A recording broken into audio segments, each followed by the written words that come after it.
मी गीताली विनायक मंदाकिनी, मिळून सार्वजनिक मासिकाची मी संपादक आहे. मिळून सार्वजनिक मासिकाने विद्याबाळ अध्यासन प्रकल्प 2 हाती घेतला आहे आणि या प्रकल्पामध्ये स्त्री चळवळ आणि या विषयावर आपण विविध क्षेत्रातल्या लोकांशी गप्पा मारतो. आज आपल्याकडे तरुण दमाचा लेखक आलेला आहे, प्रणव सखदेव. नमस्कार प्रणव. नमस्कार. तुझ्याशी गप्पा मारायच्या म्हणजे माझं तेवढा खरं म्हणजे अभ्यास नाहीये की तुझ्या कथा म्हणून कादंबऱ्या म्हणून आणि मग त्याची समीक्षा वगैरे असं काही नाही. मी जनरल वाचक आहे आणि तशी मी संपादक आहे. बरोबर बरोबर. त्याच्यामुळे तूच मला खरं असं आधी सांग की स्त्री चळवळ तुझ्या आयुष्यात कधी आली? अगदी एक छोटी पहिल्यांदा मला आठवण सांगायची आहे विद्याताईंची, म्हणजे विद्याताईंच्या नावानं हे चालू आहे. मी कॉलेजमध्ये असताना साधारण FYला किंवा SYला असेल, मी आता मुंबईला सगळं शिक्षण झालं, रुईया कॉलेज होतं आणि मुंबईला नामदेव ढसाळांच्या नावानं तेव्हा एक महोत्सव व्हायचा आणि कॉलेजच्या वतीने एक कवी संमेलन प्रत्येक कॉलेजमधून मुंबईतल्या बोलवलं होतं 2-2 जणांना आणि मला कॉलेजनी आणि आणखीन कोणतरी होतं, आम्ही 2 जण आम्ही गेलो होतो आणि तिकडे मी 1-2 कविता माझ्या वाचल्या होत्या. तेव्हा एक अशा वयस्कर बाई, चष्मा, साडी अशा आल्या आणि त्यामुळे तुझी कविता खूप चांगली आहे, तर तू आमच्या मासिकाला तुला द्यायला आवडेल का? म्हणजे आवडेल का? म्हणजे नंतर मला कळलं की त्या विद्याताई आहेत. त्यांनी ती कविता घेतली, छापली, प्रकाशित झाली मिळून सार्वजनिक आणि बहुतेक तरी नाही, आता मला काही आठवत नाही आहे, कारण ती म्हणजे ती कविता काही फार आता मला आवडत नाही, त्यामुळे ती ठेवलेली पण नाही आहे. पण त्यावेळेला अर्थात असं की आपण काय विद्रोह भारी लिहिलं आहे असं वाटायचं. तर ती बहुतेक तरी माझी पहिल्यांदा प्रकाशित झालेली मिळून सार्वजनिकली कविता आणि ती विद्यार्थ्यांची आठवण अजूनही ती खूप स्पष्टपणे आहे. मग नंतर मला कळलं की ह्या म्हटलं अरे आपण तर काही म्हणजे आपल्याला मी आपल्या त्या कवीच्या एका ह्याच्यात की हो म्हणजे विचार करतो असं. पण अशा त्यांची खूप आठवणी. मग नंतर 1-2 वेळेला भेटसुद्धा झाली. तर स्त्रीवादाबद्दल म्हणाल ना तर मला खूप उशिरा त्याचं लक्षात आलं सगळं. म्हणजे आपण एका काय म्हणूया म्हणजे पुरुष म्हणून एका वरच्या पदावरती आहोत आणि आपली आई किंवा आजूबाजूच्या ज्या काही व्यक्ती स्त्री म्हणून ज्या बघत होतं त्यांना किती कमी आपण स्थान देत असतो हे मला साधारण कॉलेजच्या वयात म्हणजे लक्षात आलं. FY-SYला म्हणजे साधारणतः. त्याच्या आधी कधी असं जाणीवपूर्वक नाही लक्षात आलं. कधी कधी असं वाटायचं पण ते तेवढ्यापुरतं असायचं. ते असंच असायचं. घरीसुद्धा साधारण वातावरण तसंच होतं.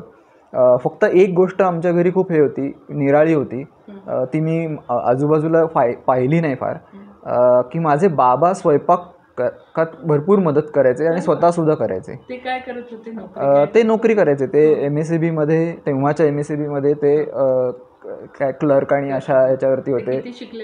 12वी शिकलेले होते ते. आईसुद्धा 12वी होती. आई हाऊसवाईफ, घरीच गृहिणीच असायची. आईचं कल्याणमध्येच होतं माहेर, म्हणजे ॲक्च्युली मग ठाण्यावरून ते कल्याणला आले. माझा जन्म बदलापूरला झाला आणि मग आम्ही नंतर कल्याणला शिफ्ट झालो. साधारण मी 1 वर्षाचा वगैरे असताना आम्ही कल्याणला आलो. तर ते मी बघितलं. म्हणजे मला त्यामुळे कधी स्वयंपाक करणं हे बाईचं काम आहे असं कधीही वाटलं नाही अजून, आणि आता तर अजिबातच नाही. हो, मी रोज व्यवस्थित स्वयंपाक करतो. म्हणजे आमचं ठरलेलं असतं की सकाळचा ब्रेकफास्ट हा मी करायचा, संध्याकाळच्या जेवणाचा काही भाग मी करायचा, मधला जो काय असेल तो रमा करते किंवा कधी उलटं सुलटं, म्हणजे ते आता त्या शेड्यूलनुसार कोणाचं कसं काम असेल तसं. पण आम्ही ते वाटून घेतलेलं असतं बऱ्यापैकी की किंवा मग आवरण्याचं नंतरचं जे काम असतं ते मग जर का मी स्वयंपाक केला नसेल तर मग मी ते करतो. म्हणजे ते तर आम्ही अल्टरनेट दिवस करतो. म्हणजे आज माझं असेल तर उद्या तिचं असेल तर परत माझं. तर हे म्हणजे हे नकळत संस्कार असेल की हे काही फक्त पुरुषाचं किंवा बाईचं असं नाही आहे. स्वयंपाक हा तुम्हाला आला पाहिजे. काही पदार्थ तर तेच करायचे विशिष्ट, किंवा लोणी, ताक ह्या ज्या काही गोष्टी असतात, विरजण लावणं, हे कधीच मी आईला करताना बघितलेलं नाही. ते नेहमी बाबाच करायचे, किंवा भाज्या चिरून देणं आधी आणि मग आई पुढचं तिथं सगळं, पण हे सगळं ते करायचे. तर असं लहानपणी मी बघत आलो. बाकी बऱ्यापैकी मला लहान भाऊ आहे, बहीण नाही आहे. त्यामुळे तो जो एक थोडासा भेदभाव असतो की नाही हे काम तू केलं पाहिजे, ते कधी तो तसा अनुभव आलेला नाही.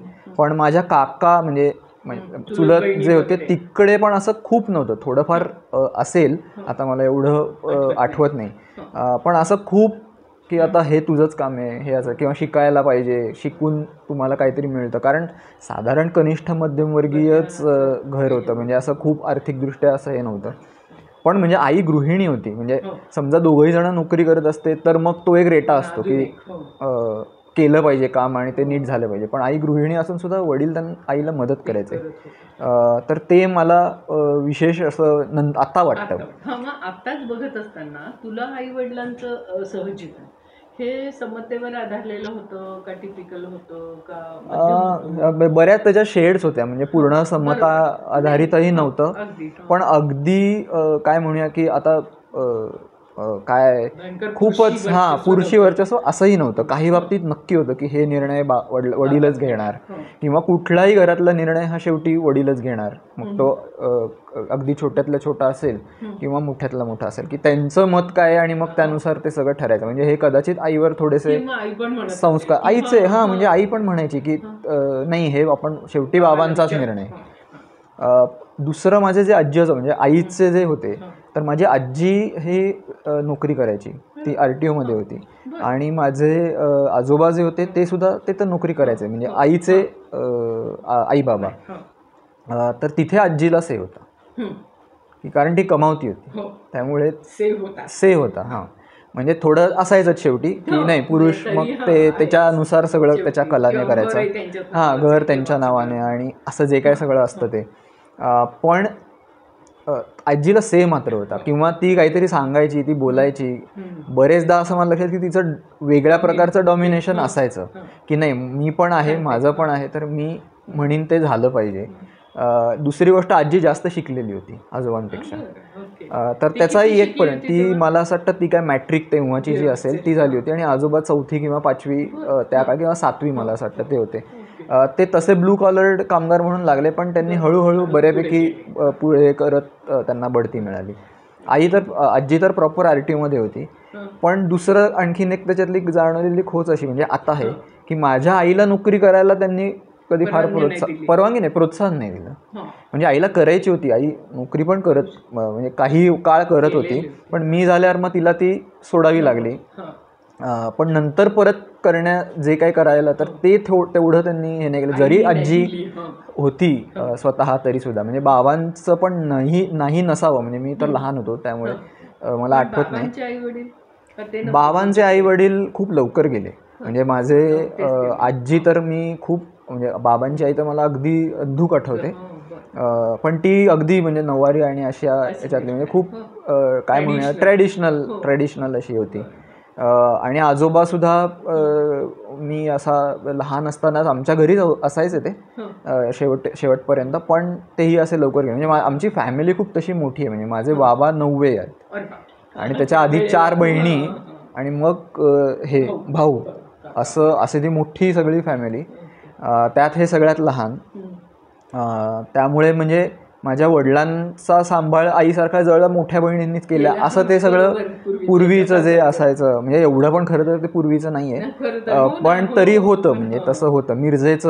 मिरजेला ॲक्च्युली सगळे आमचं फॅमिली सगळी तिकडची, आणि मग ते तिथून अशा प्रकारे आलं. पण अशा काही काही गोष्टी मी बघायचो, आणि मला खऱ्या अर्थानं स्त्रीवाद ज्याला आपण म्हणतो त्याची ओळख आणि जाणीव कॉलेजमध्ये असताना आहे. माझं कॉलेज जे होतं ते खूपच रुईया कॉलेज होतं. हो, तिथे मीना गोखले आमच्या बाई होत्या, लीना केदारे मराठीच्या दोघंही, आणि त्यांनी पहिल्यांदा आम्हाला ते पुष्पाताई नव्हत्या, पुष्पाताई नंतर म्हणजे रिटायर्ड झाल्या होत्या तेव्हा. तर त्यांनी आम्हाला ते रुजवलं. म्हणजे नकळत. तुझे विषय काय काय होते? माझं मराठी, सोशिओलॉजी आणि संस्कृत होतं. मला संस्कृत घ्यावं लागलं होतं काही कारणाने, आम्हाला ते अजिबात आवडायचं नाही, पण ते काही कारणाने घ्यावं लागलं. आणि फिलॉसॉफी सुद्धा. आणि मग शेवटी मला तो डिलेमा असा होता की मराठी घ्यावं का फिलॉसॉफी घ्यावं. पण मग मी मराठीकडेच गेलो, कारण मी 11वी सायन्स केलं, आणि चांगले मार्क मिळाल्यावर तेव्हा तर कुठे जायचं तर सायन्सला जायचं. मला फिजिक्स खूप आवडतं अजूनही, तेव्हाही आवडायचं. पण भाषा विषय हाच आपला ॲक्च्युली जास्त चांगला हे आहे, 11वीला लक्षात आलं. आणि मग मी 12वीला आर्ट्सला गेलो. तो आर्ट्सला गेला तर तेव्हा वडिलांचा अरे आर्ट्सला का भरपूर विरोध होता. हो का? भरपूर विरोध होता. पहिले काय झालं म्हणजे तो नंतर बऱ्यापैकी मावळला. पण आजूबाजूचेच लोक पहिले खूप बोलायला लागतात. म्हणजे आता मुलगा वाया गेला पहिले एक तर. म्हणजे तुम्हाला सांगू का की बऱ्याच जणांनी जे मित्रांचे आई वडील ते शाळेमध्ये होते त्यांनी बोलणं पण टाकलं की अरे हा आता काय हा गेला आता मुलगा, अरे बापरे. आता कसं काय होणार, इतका हुशार मुलगा आता सायन्सला होता मग आर्ट्सला गेला तर काय होणार, काहीच होणार नाही, याचं संपला हा. म्हणजे वाया गेला. तर त्याचं एक प्रेशर नाही म्हटलं तरी असणार. आणि थोडंसं असं असावं की बाबा मुलांनी इंजिनियर किंवा असं त्यावेळेला जे काय असावं आर्थिकदृष्ट्या तो जास्त चांगला सेटल होईल, अमुक होईल, असं ते असणार. त्यामुळे बरेच वादसुद्धा झाले त्या काळात आमचे. आणि आईला सुद्धा वाटत होतं की नाही म्हणजे ह्याच मार्गाने जावं. आणि मी त्यांना हे नक्की सांगितलं होतं की मी तर रिसर्चमध्ये जाईन, मला इंजिनियर डॉक्टरमध्ये असाही रस नव्हता. मी बायोलॉजी सोडलं होतं. केमिस्ट्रीमध्ये फिजिक्समध्ये करायचं असेल तर मग मी त्या याने जाईन. केमिस्ट्री पण मला कधी फार आवडलं नाही. मग त्यामुळे करायचा तर मग फिजिक्समध्ये आणि इलेक्ट्रॉनिक्सचा विषय मी वोकेशनल म्हणून घेतला होता. पण तरीसुद्धा ते लक्षात आलं की नाही आहे, याच्यात आपल्याला गती नाही आहे. आवड ही एक गोष्ट वेगळी, पण काहीतरी जर करायचं असेल तर आपण भाषेतच किंवा कला या प्रांतामध्ये, तेव्हा असं काही क्लिअर नव्हतं की आपण असंच काहीतरी करू. कारण 10वीत कुठे आपल्याला काय, इव्हन अजूनही कुठे आपल्याला सगळ्या गोष्टी कळतात ना, तर ते हळूहळू समजत जातात. त्यावेळेला तर अजिबातच नाही. त्यामुळे मग मी रुईयाला ॲडमिशन घेतली. म्हणजे मी तोस्तोवर कल्याणच्या कॉलेजमध्ये होतो, मी 12वीला रुईयाला ॲडमिशन घेतली. माझे काही मित्र होते ते रुईयाला होते, ते म्हणाले तू इथे राहूच नकोस कल्याणमध्ये. कल्याणमध्ये राहिलास तर इथे आर्ट्स आणि या सगळ्या गोष्टी खूप मर्यादित अवकाशात बघितल्या जातात. तू रुईयाला जा. आणि मग मी रुईयाला गेलो. मग ते तिकडे आईला मी घेऊन गेलो.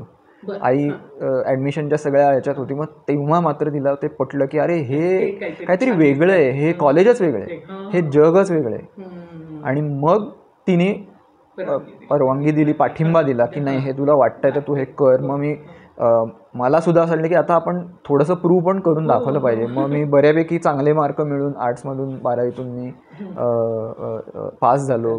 कॉलेजमध्ये पहिल्या एका 5 वगैरेमध्ये सुद्धा होतो.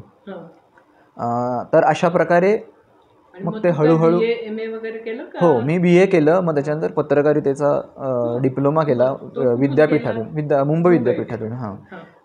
आणि त्याच्यानंतर मग मी प्रॉपर 2 वर्ष 3 वर्ष नोकरी केली जर्नलिझममध्ये. नाही जर्नलिझम म्हणजे जर्नलिझम. आणि मग आपल्या लोकसत्तेमध्ये मी ट्रेनी म्हणून होतो 6 महिने. मठामध्ये होतो, काही ॲड एजन्सीसाठी पण काम करायचो. असं मुंबईमध्ये बऱ्यापैकी काम तसं करायचो. आणि मग ते पत्रकारितेचा सुद्धा मला थोडा कंटाळा यायला लागला. आणि ते खूप म्हणजे तेव्हा काय झालं होतं, टेबलचं होतं माझं. नाही टेबलचं म्हणजे सुरुवातीला मी सगळं केलं, पण माझं नंतर हे उपसंपादकाचं काम होतं. फीचर्स जास्त करायचं, पुरवण्यांचं काम माझ्याकडे जास्त असायचं. पण मग तेव्हा पत्रकारिता बदलायला लागली होती. म्हणजे आधीची जी पत्रकारिता होती आणि ही तर टेबल स्टोरीज आणि सॅच्युरेशन, कारण मीडिया इलेक्ट्रॉनिक बऱ्यापैकी वाढायला लागला होता. त्यामुळे बातम्यांची जी पूर्वीची जी एक नाविन्य असायचं प्रिंटमध्ये ते कमी झालं होतं. आणि सॅच्युरेशन आलं होतं. सॅच्युरेशन आलं होतं.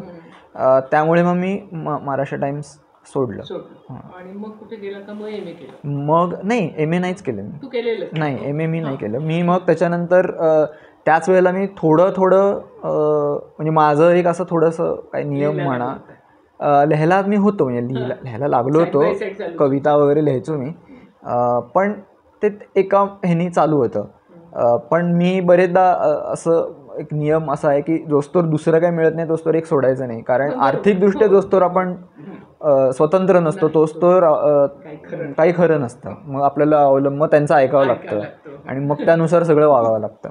त्यामुळे पैसे हे आपण कमवून आपल्यापुरतं आपण पोट भरलं पाहिजे अशा मताचा मी होतो. त्यामुळे मी थोडं पब्लिशिंग म्हणजे प्रकाशनातलं काम करायला सुरुवात केली होती जेव्हा मठात असतानाच. एडिटिंग, भाषांतरं.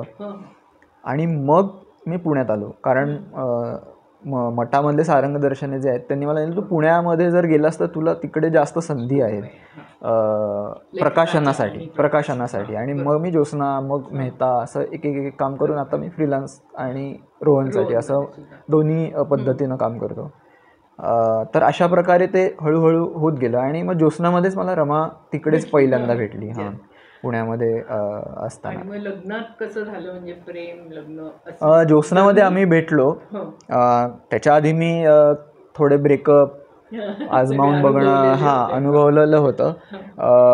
पण मग ते काही तेवढं जुळलं नाही जितकं असं वाटायचं की हे होईल. म्हणजे मला पहिलं म्हणजे एक अगदी बऱ्यापैकी चांगलं रिलेशन आमचं होतं, कॉलेजपासूनचं ते होतं. पण ते मुंबईचं पण ते पुढे वर्क नाही झालं. आणि ते माझ्याच बाजूने मला असं वाटलं की नाही, आपण पूर्णपणे याच्यात हे कॉम्पॅटिबल नाही आहोत. मग त्याचा बराच त्राससुद्धा झाला. जास्त करून कविता वगैरे खूप झाल्या का? नाही, फार नाही. पण तो निर्णय मला असं वाटतं बऱ्यापैकी बरोबर होता. कारण नंतर खूप ताणत राहून एकमेकांना त्रास देणं असं ते सगळं होण्यापेक्षा सुरुवातीच्याच काळामध्ये जर ते समजलं आणि आपण पुढे जास्त नाही गेलो तर ते बरं पडतं. असं त्यावेळेला त्रास नक्की झाला. आणि मग पुण्यात आल्यावर मला रमा भेटली. म्हणजे आमची चांगली मैत्री होती, खूप चांगलं हे होतं. कलिग्स होतो सुरुवातीला, कलिग्स होतो. ती चित्रकार आहे का? हां, ती ग्राफिक डिझायनर आहे आणि आता लेखनाचं भाषांतराचं ती सुद्धा काम करते. मुळात ती ग्राफिक डिझायनर आहे. त्यांनी अभिनवमधून शिकलेली आहे. GD आर्ट तिचं झालेलं आहे. आणि तिच्या घरीसुद्धा चित्रकलेचं, लिखाणाचं थोडंसं तिचे वडील, आजी आजोबा असं थोडंसं आहे. तर जेव्हा आम्ही भेटलो आणि थोडंसं बोलायला लागलो, कारण रोजच जवळपास भेट व्हायची, तेव्हा असं वाटलेलं अरे हां, हे आपलं चांगलं जुळतंय. म्हणजे ज्याला आपण म्हणूया की म्हणजे मला व्यक्तिशः असं वाटतं की जर लग्न करायचं असेल तर करायचं नसेल तर प्रश्नच येत नाही. तुम्ही वेगवेगळे मार्ग ट्रायआउट करू शकता. पण जर करायचं असेल तर नुसतं प्रेम एवढंच कामाचं नसतं. त्याला तुम्हाला आणखीन तुमचे विचार जुळले पाहिजेत. तुमचं प्लॅनिंग पुढचं जे काय आहे ते त्याच्यामध्ये तुम्ही बऱ्यापैकी समान पातळीवर असलं पाहिजे, एकमेकांना कॉम्प्लिमेंट असलं पाहिजे. तर या सगळ्या ज्या गोष्टी होत्या त्या आम्ही म्हणजे आपोआपच बोलायला लागलो की मग हे असं असेल तर तुझं काय मत आहे, असं असेल तुझं काय मत आहे. आणि मग आवडायला लागलं एकमेकांना. आणि मग आम्ही लग्न करण्याचा निर्णय बऱ्यापैकी माझ्या पिढीच्यानुसार बऱ्यापैकी लवकर मी बहुतेक 26-27 वर्षाचा असेल त्यावेळेला 26च लग्न केलं आणि ती 25 वर्षाची असेल. आणि नाही, विरोधाचा तर तसा काही एवढा मुद्दा फार कधी आला नाही. एकच प्रश्न होता, मला हेपॅटायटिस B पॉझिटिव्ह मी आहे. तर त्यामुळे ते सांगणं आवश्यक होतं. त्यामुळे आम्ही ते सुद्धा पहिल्यांदा बोललो. दुसरं मुद्दा महत्त्वाचा होता आणि तिचे वडील डॉक्टर आहेत, तर त्यामुळे त्यांना सुद्धा ते माहिती होतं. आता मी म्हटलं तू आपण हवं असेल तर तिघही जण बसू, तुझी आई, सगळ्या आपण 4 जण बसू, आजी, जे कोण तुला महत्त्वाचे वाटतात ते आपण चर्चा करू की हे काय आहे, तुम्हाला काय वाटतं याबद्दल. कारण हा महत्त्वाचा इश्यू आहे हेल्थच्या दृष्टीने. त्रास काय होतो तुला? मला त्रास असा आत्ता काही होत नाही, पण माझ्या वडिलांना हेपॅटायटिस B होता आणि ते त्यामुळेच गेले.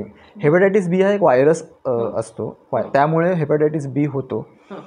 आणि 2 त्याच्यात प्रकार असतात, क्रॉनिक आणि ॲक्यूट. तर ॲक्यूट जे असतात ते त्यांची रोगप्रतिकारक क्षमता त्या व्हायरसला 6-8 महिन्यांमध्ये बाहेर टाकते आणि मग परत तुम्हाला तो होत नाही. पण जे क्रॉनिक असतात, जो माझा आहे, त्याच्यात तुम्हाला तो व्हायरस तुमच्या रक्तामध्ये राहतो आणि तुम्हाला तो मॅनेज करावा लागतो औषधांनी. तर ते जे करणं आहे त्याच्यामध्ये तो कदाचित रिलॅप्स पण होऊ शकतो आणि तो औषधं तुम्हाला जवळपास आयुष्यभर घ्यावी लागतात.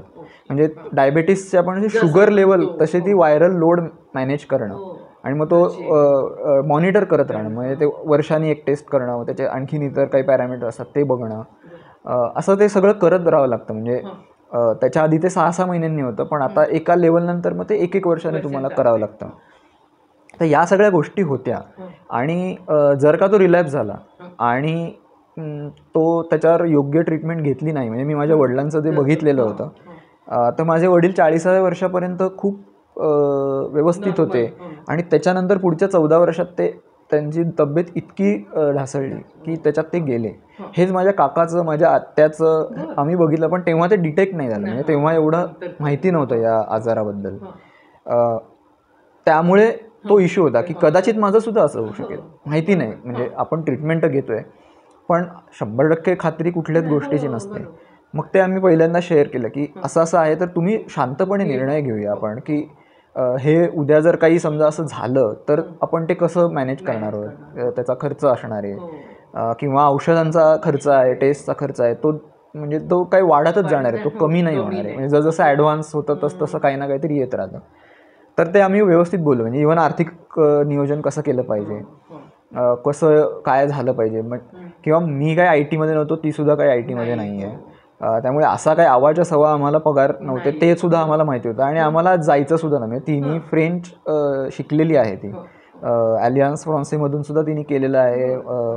इवन आपल्या विद्यापीठातून सुद्धा तिचा कोर्स झालेला आहे. पण तिला कॉर्पोरेटमध्ये नको, तिला आवड म्हणून तिने ते शिकली. कधी थोडंफार भाषांतराचं काम केलं, पण ते आवड म्हणून. तिला कॉर्पोरेट आवडत नाही, तसं करायचं पण नव्हतं. म्हणजे हे क्लिअर पहिल्यांदा की आपल्याला ही आपली चौकट आहे आर्थिक, आता काय म्हणूया, हेल्थच्या दृष्टीने. तर याच्यामध्ये आपल्याला कसं मॅनेज करायचं हे आम्ही आधी ठरवलं. कारण हे मला असं वाटतं, प्रेम जे आहे ते हळूहळू वेगवेगळे टप्पे त्याचे असतात, पण या गोष्टी जर सफर झाल्या तर मग त्याच्यावर सुद्धा परिणाम व्हायला लागतो. तर हे आम्ही बऱ्यापैकी ठरवलं. आणि याचं सगळं श्रेय मला असं वाटतं मी माझ्या कॉलेजला देतो. कारण माझ्या कॉलेजनी, म्हणजे बाईंनी दोन्ही मला इतकं क्लिअर, ज्याला आपण काय स्त्रीवाद म्हणूया, समता म्हणूया, जे काय आपण वेगवेगळी नावं देऊ शकतो, ते सांगितलं की आपल्या बरोबरचा जो कोण आहे त्याच्या अँगलने सुद्धा तुम्ही विचार केला पाहिजे. त्याची मतं काय असू शकतात हे सुद्धा तुम्ही जाणून घेतलं पाहिजे.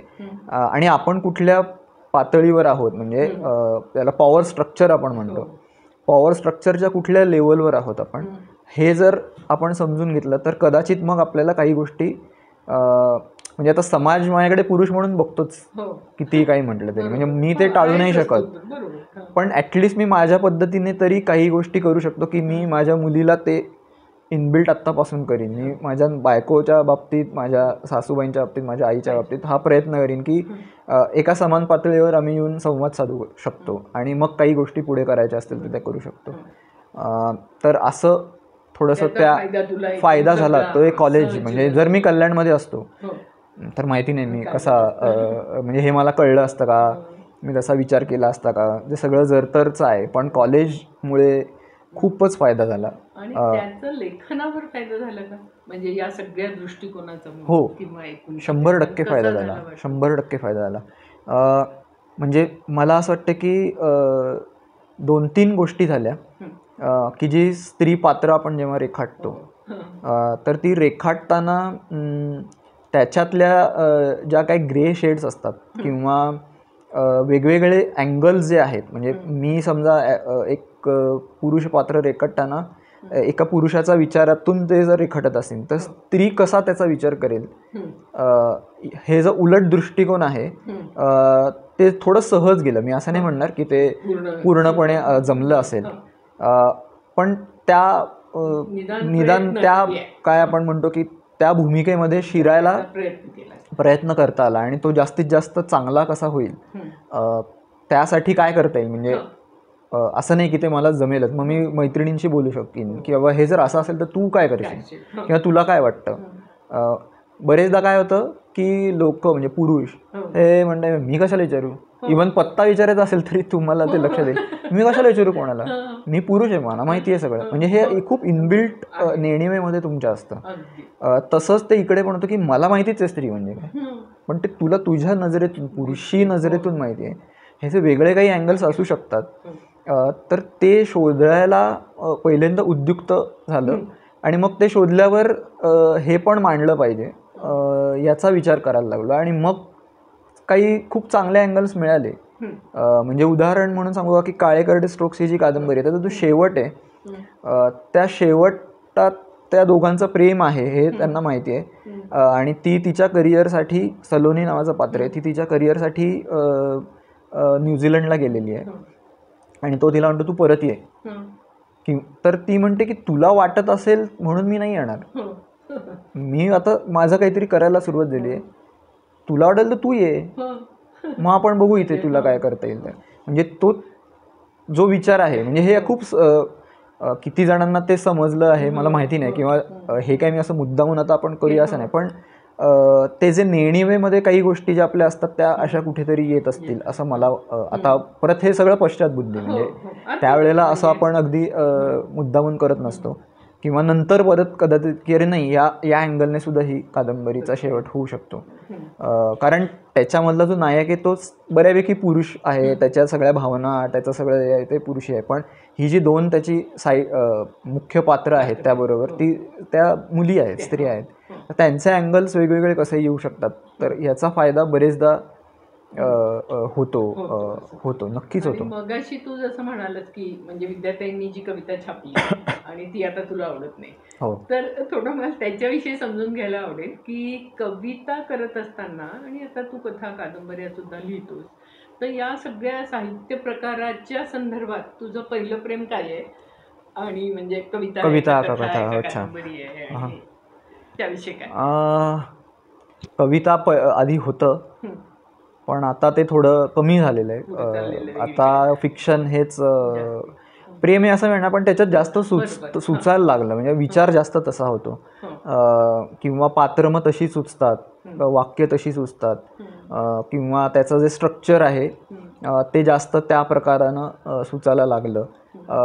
त्यामुळे आता म्हणाल तर ते थोडं फिक्शनकडे जास्त झुकलेलं आहे. पण मला असं वाटतं की कविता हा खूप जास्त इंटेन्स प्रकार आहे, आणि त्यामुळे तो जितका सोपा वाटतो तितका सोपा नाही आहे.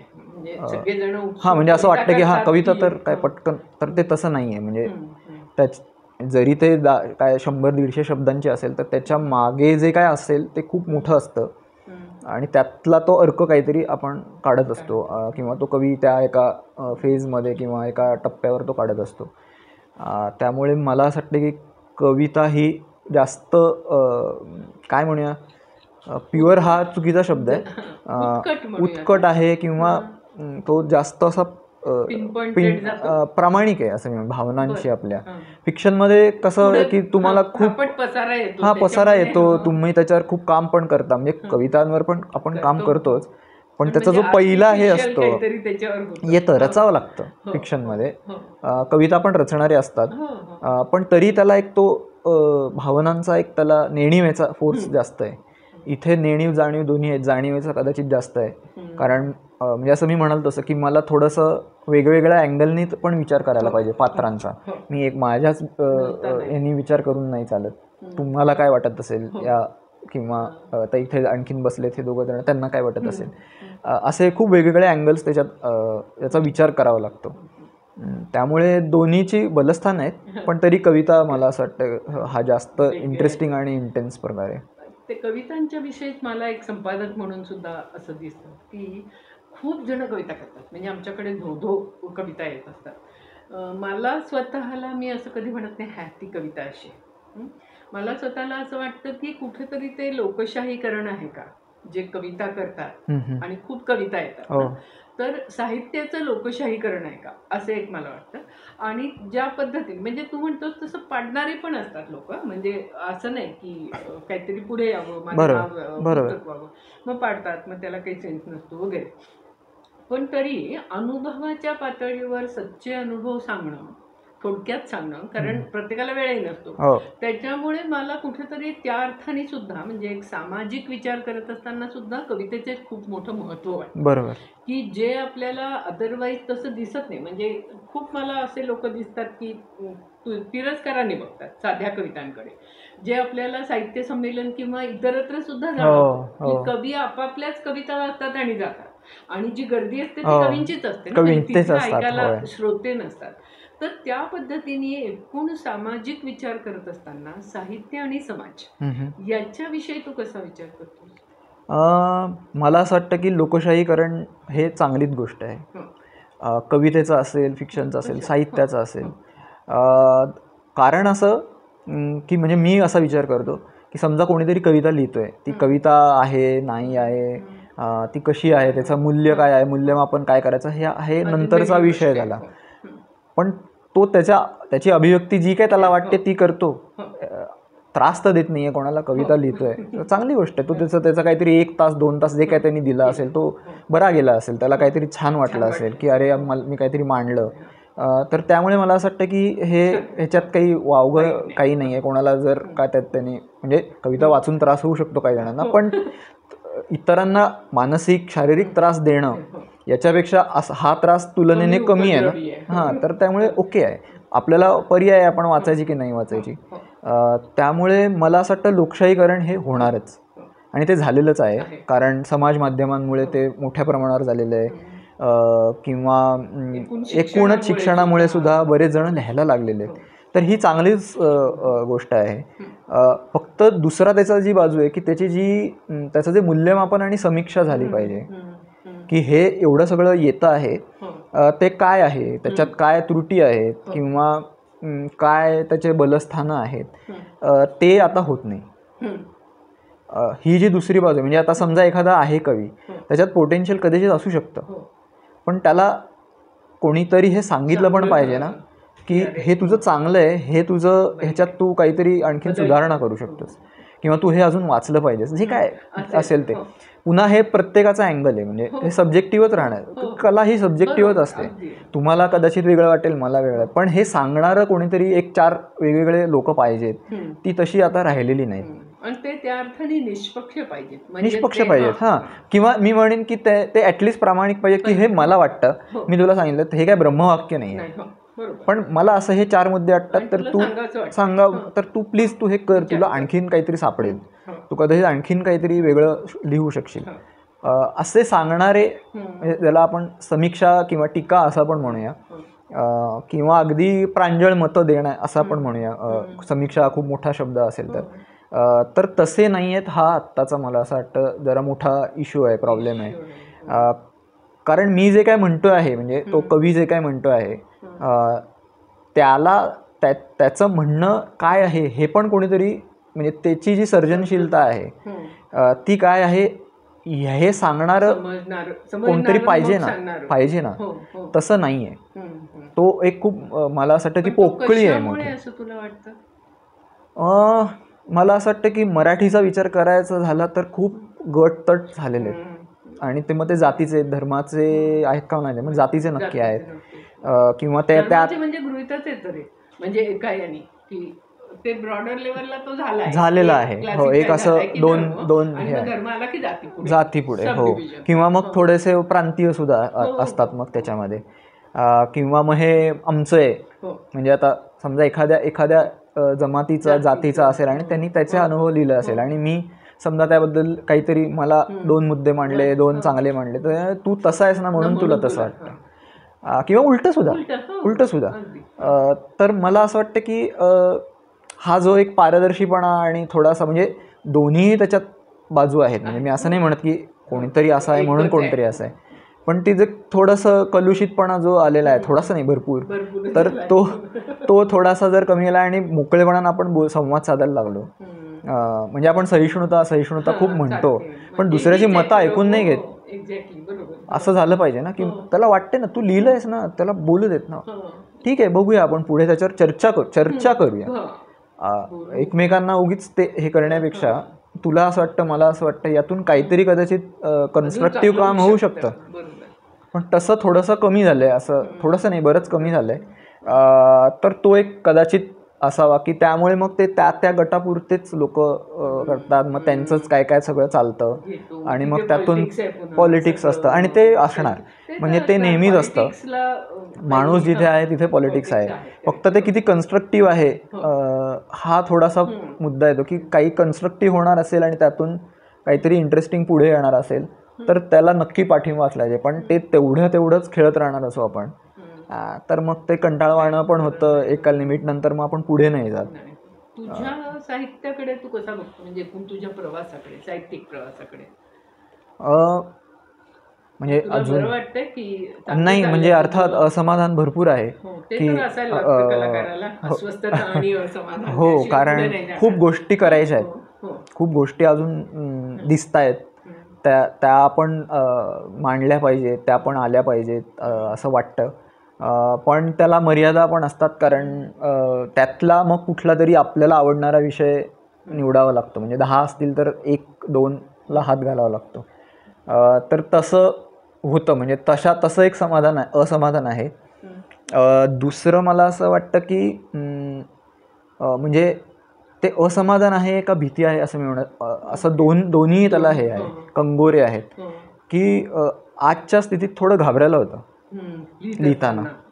मनामध्ये ते एक हे असतं की हे कसं आपल्या, म्हणजे हे निळ्या दाताची दंतकथा जेव्हा मी लिहिली त्यावेळेला अजिबातच नव्हतं. म्हणजे त्याच्यामध्ये दंगल, मुस्लिम आणि यांच्यातले तणाव, आणि त्याचबरोबर हिटलरचा एक अख्खा नाझी, आणि आपल्या इकडचं कसं काय झालं, अशा बरेच संदर्भात ती गोष्ट पुढे जाते.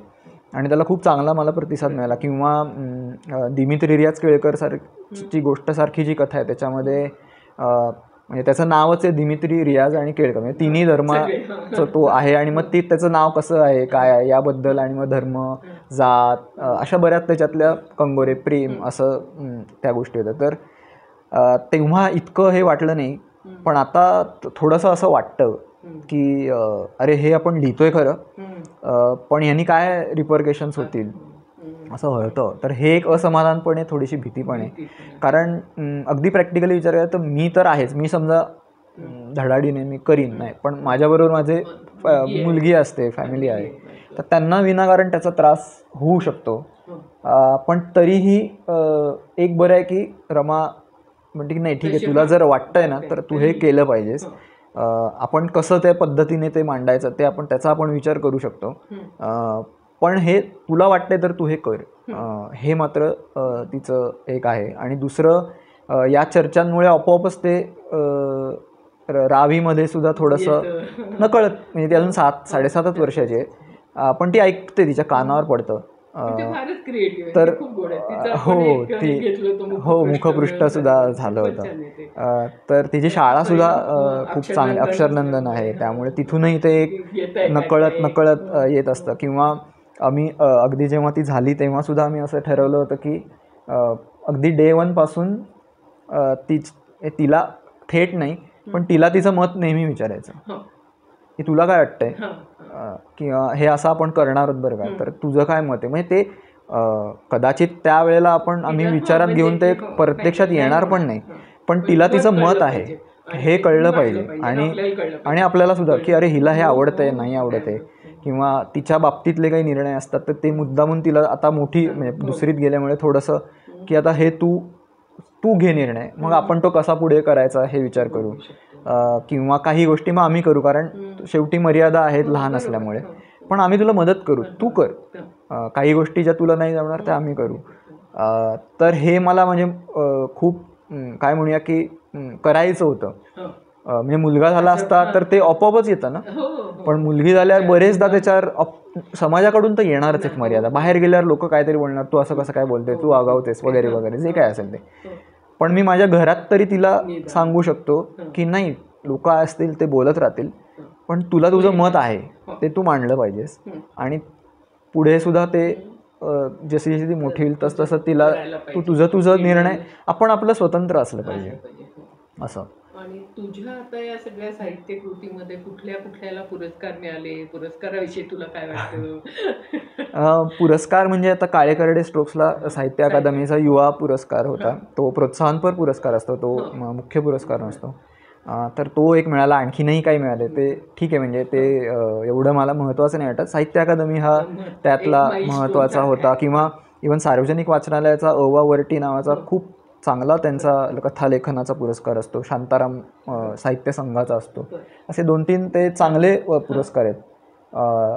तर ते तर मिळालेले आहेत. पण मी तसा खूप पुरस्काराला कधी जास्त महत्त्व आधी पण देत नव्हतो. आणि आता ठीक आहे, म्हणजे ती एक फेज आहे, ते मिळतात मिळत नाहीत. म्हणजे आता अकादमीचा जो पुरस्कार होता त्याचं मला असं वाटतं 14 किंवा 15 सालापासून नॉमिनेशन होत होतं पुस्तकांचं. त्या निळ्या दाताचं झालं होतं, नंतर बहुतेक नाभीचं सुद्धा झालं होतं, कविता संग्रहाचं एकदा झालं होतं. आणि दरवेळेला ते थोडंसं वाटायचं नाही शल्लग नाही की अरे आपलं नॉमिनेशन झालं पण आपण आलो नाही. पण ठीक आहे, म्हणजे 10 जण आहेत, 10 जणातल्या एकालाच पुरस्कार मिळत असतो, म्हणजे कधीही, म्हणजे एक कोणतरी जिंकणार आहे, पण 10 जण पण आहेत, हे महत्त्वाचं आहे, त्यांचंही काहीतरी आहे. तर त्यावेळेला म्हणून मी जेव्हा मला जेव्हा 21 साली मिळाला तेव्हा मला असं वाटलं की नाही, जे 5 जण होते त्यांचं पण आपण सांगितलं पाहिजे की हे 5 जण पण आहेत आणि यांचं बघा तुम्ही, म्हणजे माझे तर तुम्ही वाचाल किंवा त्या व्यक्तीचं पुढे सुद्धा ज्याला मिळालं त्याचं वाचालच, पण उरलेल्या 5 जणांचं पण आपण वाचूया. आणि हे असं झालं पाहिजे, ते आपल्याकडे होत नाही. म्हणजे तर बुकरची असतं पुरस्कार, इतका मोठा पुरस्कार आहे, म्हणजे जो ज्याला मिळतो त्याचं जवळजवळ लाईफ सेट होतं. तर ते काय करतात, एक मोठी यादी असते पहिले, मग परत एक शॉर्टलिस्ट असते आणि मग एक शेवटची असते. तर त्या सगळ्या पुस्तकांची चर्चा होते, जे काय 50-60 पुस्तकं निघतील सगळ्यांवर लिहून येतं, सगळ्या लेखकांच्या शैलीबद्दल बोललं जातं. तर मला असं वाटतं हे चांगल्या अर्थाने लोकशाहीकरण आहे की सगळ्यांचं होते, पुरस्कार एकाला मिळणारे ओके, आणि त्याचंही महत्व आहे, पण हे पण 50 तेवढेच महत्त्वाचे होते, 50, 60, 5, 10 जे काय असतील ते. त्यामुळे तुमचं मराठी भाषा म्हणा, ती कुठली ते क्षेत्र असेल, म्हणजे प्रकाशन क्षेत्र, ते सुद्धा ग्रो होतं, मोठं होतं, कारण त्याच्यात चरवीत चरवण व्हायला लागतं. कोणी मग म्हणतं नाही पण तीच महत्त्वाची होती, ह्याला मिळालं खरा पण ती जास्त चांगली होती, वाचक एखादा असेल तर ही मतं सुद्धा पुढे येतात. तर हे खूप झालं पाहिजे असं मला वाटतं, त्यातून चांगल्या गोष्टी येतील. पण तसंच अजून आपल्याकडे होत नाही. पण अकादमीने हे एक चांगलं केलं की ते आता 5-6 जे काही शॉर्टलिस्टेड होती शेवटची ते सांगायला लागलेले आहेत, ते जाहीर होते यादी. किंवा इव्हन आता त्यांनी आणखीन एक पुढचं पाऊल केलं की तुम्ही पूर्वी रेकमेंडेशन असायची, म्हणजे ती अजूनही ते घेतात, पण तुम्ही सुद्धा पाठवू शकता पुस्तकं स्वतः, लेखक प्रकाशक पाठवू शकतात, त्यांची एक तारीख असते, जाहिरात येते सगळ्या पुरस्कारांना. पूर्वी फक्त मला वाटतं युवाला ते असायचं, आता त्यांनी 3ही पुरस्कार, म्हणजे अनुवादाला सुद्धा मुख्य पुरस्कार, मुख्य असं पण म्हणणं ती एक पुरा वरती खालती आहे, कारण म्हणजे आपलं युवाचं तर ठीक आहे समजा, पण बालसाहित्याला किती आहे रक्कम, 50,000, अनुवादाला किती आहे 50,000, पण जो मुख्य ते म्हणतात त्याला 1,00,000. बरोबर. असं कसं काय?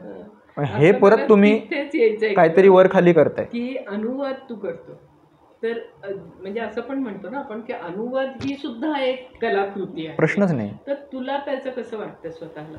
नाही, 100%. म्हणजे मला कधी कधी तर असं वाटतं, म्हणजे खूप जण कदाचित त्याच्यावर आक्षेप पण घेतील, खूप शिव्या घालतील की स्वतंत्र लेखनापेक्षा अनुवाद हे जास्त कठीण पण आहे आणि महत्त्वाचं काम आहे. याचं कारण असं की ठीक आहे, मी माझ्या पद्धतीने जो कोण मला लिहावं असं वाटतं ते मी लिहीन, पण जे आपल्या संस्कृतीमध्ये नाही, वेगळे अनुभव आहेत, वेगळं काहीतरी विचार आहेत, किंवा काही विषयच पूर्णतः आपल्या संस्कृतीला परिचित नाहीत, असे जेव्हा तुमच्या भाषेत येतात तेव्हा ती भाषा मोठी होते. म्हणजे इंग्रजी हे त्याचं उत्तम उदाहरण आहे. म्हणजे आता काफ्कासारखा मोठा लेखक आहे, तो मी इंग्लिशमधून वाचला, मी थोडी जर्मन मला येत नाही, किंवा असे खूप मोठे लेखक, पण तो इंग्लिशमध्ये झाला ना, आणि त्यामुळे इंग्रजी मोठी झाली. त्यामुळे जर्मन जी आहे ती तर झालीच, पण इंग्रजी मोठी झाली, त्याच्यात एक मोठा लेखक आला. तर त्यामुळे मला असं वाटतं की अनुवादासारखं, भाषांतरासारखं काम हे खूपच महत्त्वाचं काम आहे, आणि ते जितकं जास्त होईल तितकं आपले भाषा वाढणारच आहे. कारण उदाहरणार्थ युरोपातला एखादा लेखक असेल, किंवा अगदी लॅटिन अमेरिकन आपण म्हणूया, कारण खूप गोष्टी समांतर पद्धतीने आपल्याकडे जातात, भारत आणि लॅटिन, म्हणजे मेक्सिको किंवा त्या कोलंबिया अशा देश. तर त्यांचं जे अनुभव विश्व आहे ते जर समजा मला कळलं की अरे हे अशा पद्धतीने विचार करतात, हा बघण्याचा दृष्टिकोन असा आहे, तर कदाचित एखाद्या लेखकाला काहीतरी त्यातून सापडेल आणि तो म्हणेल मी आता माझ्या पद्धतीने इकडचं वास्तव मांडू शकतो. तर हा एक खूप कळत नकळत होणारा त्याचा फायदे असतात. की अनुवाद केले आतापर्यंत मी म्हणजे 30-1 पुस्तकं तरी माझी अनुवादित आहेत. कथा आहेत, कादंबऱ्या आहेत, नॉन फिक्शन सुद्धा आहे. म्हणजे आपल्या शास्त्रज्ञ आपले स्टीफन हॉकिंगचं एक पुस्तक आहे, किंवा कलामांची सुद्धा लहान मुलांसाठीची काही पुस्तकं आहेत की जी करिअरच्या दृष्टीने त्यांनी कसा विचार केला पाहिजे, नवीन विज्ञानातली करिअर काय आहेत, अशी सुद्धा काही पुस्तकं आहेत. किंवा मार्केट्ससारख्या लेखकाचा एक कादंबरी अनुवाद केली आहे. जेरी पिंटो सारखा जो इकडचे लेखक आहेत त्यांची केलेली आहे. किंवा एक पपायरस नावाचं मोठं एक पुस्तक आहे. ते पुस्तक कसं इव्हॉल्ड होत गेलं प्राचीन काळापासून. म्हणजे पहिले भूर्जपत्र होती, मग त्यातून काय चर्मपत्र आली, मग आणखीन आलं, आणि मग आपण जे आज पुस्तक बघतोय ते कसं इव्हॉल्ड झालं. आणि मग पुस्तकांबद्दलचे किस्से, तेव्हाचे लेखक, अलेक्झांडरचं मोठं स्वप्न होतं की जगातली मोठी लायब्ररी आपण बनवायची. तिथून ती सुरुवात होते. तर ती लेखिकाच आहे आणि तिला खूप त्या पुस्तकासाठी वाखाणण्यात आलं. स्पॅनिश मूळ पुस्तक आहे. तर तिचं पुस्तक आत्ता एक केलं. हरारीची पुस्तकं जवळपास आता केली, म्हणजे नेक्सस असेल, सेपियन आता येईल, किंवा त्यांनी लहान मुलांसाठी काही खंड उत्क्रांती समजण्यासाठी जे केलेत, तर ते 2 खंडसुद्धा केले. तर अशी वेगवेगळ्या प्रकारची पुस्तकं केली. आता मुराकामीचं काही भाषांतर मी केलं आहे, ते सुद्धा लवकरच येईल. किंवा काही थोडं झेन मला स्वतःला खूप आवडतं, तर त्या संदर्भातली काही पुस्तकं आहेत ती सुद्धा केली. तर असं विविध केलं. म्हणजे त्याच्यात थोडा प्रोफेशनल पण आहे कधी कधी, की बाबा नाही हे करायचं असतं, लवकर करून द्यायचं असतं, त्यामुळे सुद्धा केली. पण बरेचदा की शक्यतोवर आवडलं पाहिजे पुस्तक, असा एक क्रायटेरिया असतो की अगदीच आवडलंच नाही आहे आणि आपण करतोय असं नाही करत, शक्यतोवर नाही करत. लेखिका आणि लेखक यांचं एकूण भावविश्व म्हण किंवा अनुभवविश्व आणि एकूण व्यापक दृष्टिकोन किंवा असं काय काय, तर असा तुला काही स्वतःला वाटतो फरक आहे असं? म्हणजे आपण त्या सिस्टीममुळे बोलतो की पितृसत्ताक व्यवस्था आहे, त्याच्यात वाढलेली आहेत माणसं, म्हणजे बाई काय पुरुष काय, तर हो नक्कीच असणार आहे तो. आणि जोस्तोवर ही सिस्टीम आहे तोस्तोवर तो असणारच आहे. कारण पूर्ण पर्स्पेक्टिव्हच वेगळा तुमचा होऊन जातो. म्हणजे जरी तुम्ही कितीही एका समान पातळीवरती आलात तरीही समाज हा जो एक बाहेरचा सिस्टीम आहे की जी आपल्या हातातच नाही आहे, तर त्या सिस्टीममुळे जे काही परिणाम तुमच्यावर होत असतात किंवा तुम्हाला त्याचे अनुभव जे येत असतात, तर ते वेगळेच असणार आहेत. त्यामुळे एखादी जी स्त्री असेल की जी समतेचा विचार करणारी असेल किंवा तिला ती आस असेल, ती जेव्हा बाहेर काहीतरी जाईल तेव्हा तिला जर तो विरोध झाला तर ती ते मांडणार.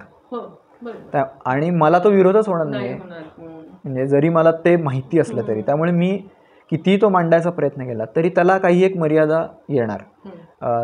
त्यामुळे हा फरक कायमच राहणार की जोस्तोवर ते आहे तोस्तोवर तरी ते राहणार की.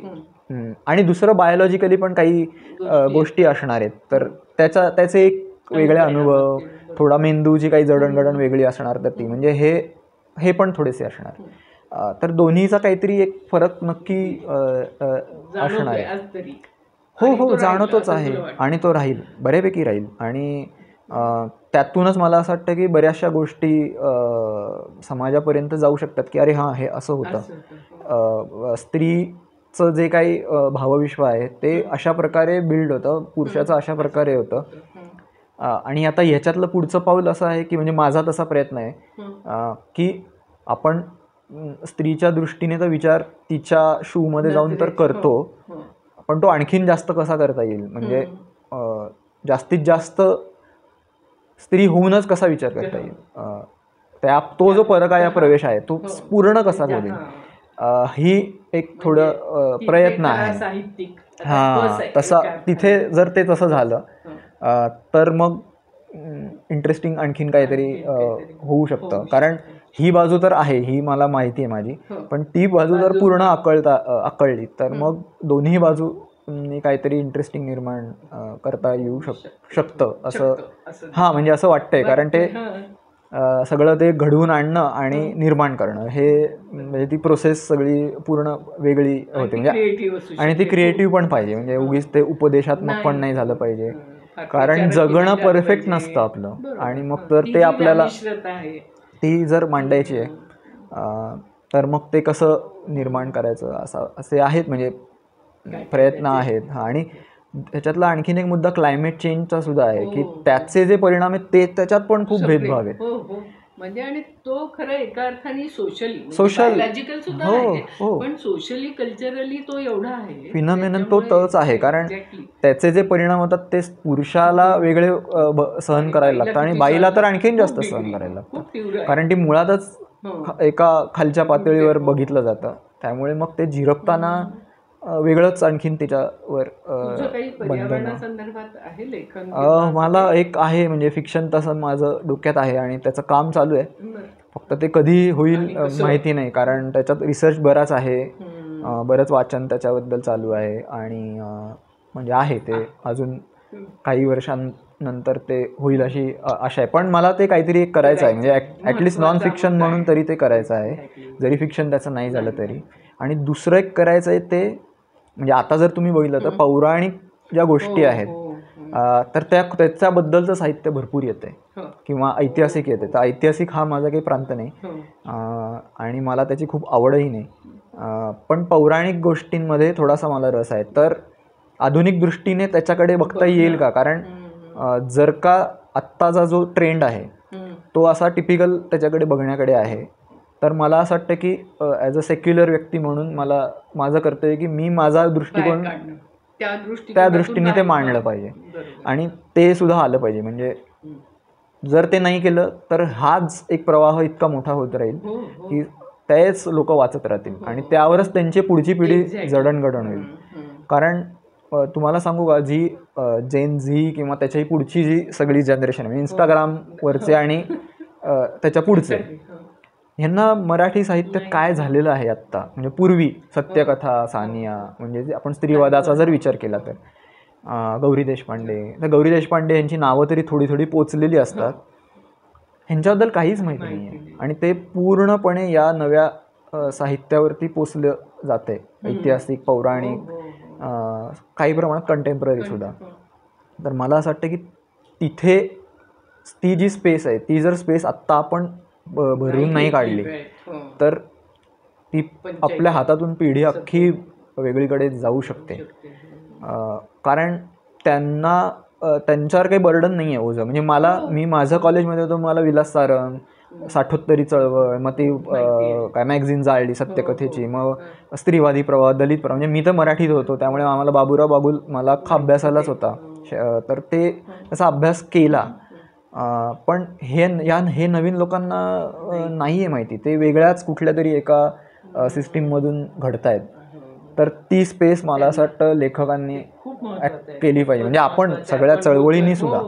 नाही, त्याविषयी आपण एकदा बोललोही होतो. हो, मिथकांविषयी आपण बोललो की ते कसं करता येईल. कारण शेवटी मिथकांविषयी खूप भावनिक दृष्ट्या हळवं असतं. हो, त्याच्यामुळे ती खूप तारेवरची कसरत आहे की एकदम आपल्याला त्या टोकाला नाही जाता येणार, पण तरी त्याच्यातून काहीतरी एक वेगळा येतं. कारण मला काय वाटतं माहिती आहे का, की मिथक ही टिकतात एक्झॅक्टली कायम. म्हणजे उदाहरणार्थ महाभारतातल्या गोष्टी आहेत, आणखीन काही गोष्टी असतील तर त्या अजूनही आपण ऐकतो, लहानपणापासून त्या ऐकतो. त्याचे रामायण असेल, म्हणजे भारताच्या परिप्रेक्षात बोलायचं तर त्याचं जर इंटरप्रिट आपल्याला करता आलं काही आजच्या काळानुसार आणि ते नव्यानं मांडता आलं तर तसा काही एक प्रयत्न आता मी त्याचं चालू आहे, म्हणजे काम बघूया. म्हणजे ते जर काही करता आलं तर त्यातून थोडंसं तसं काहीतरी होऊ शकतं. पण तेच आहे की पुन्हा ती पण तारेवरची कसरत आहे की आपण रुचेल पण, आणि त्या बाजूला जाता जाता आपण भलतंच काही नाही ना होणार. भलतं म्हणजे आपण सुद्धा तसंच काहीतरी किंवा आपल्याला पण, म्हणजे कारण काय ते इतकं थिन लाईन आहे त्याच्यात की तुम्ही अर्थ काढू तसा तो अर्थ निघू शकतो. आणि आता अर्थ काय काढायचा ते सगळं लोकांवर आहे. माध्यम आणि एक्झॅक्टली.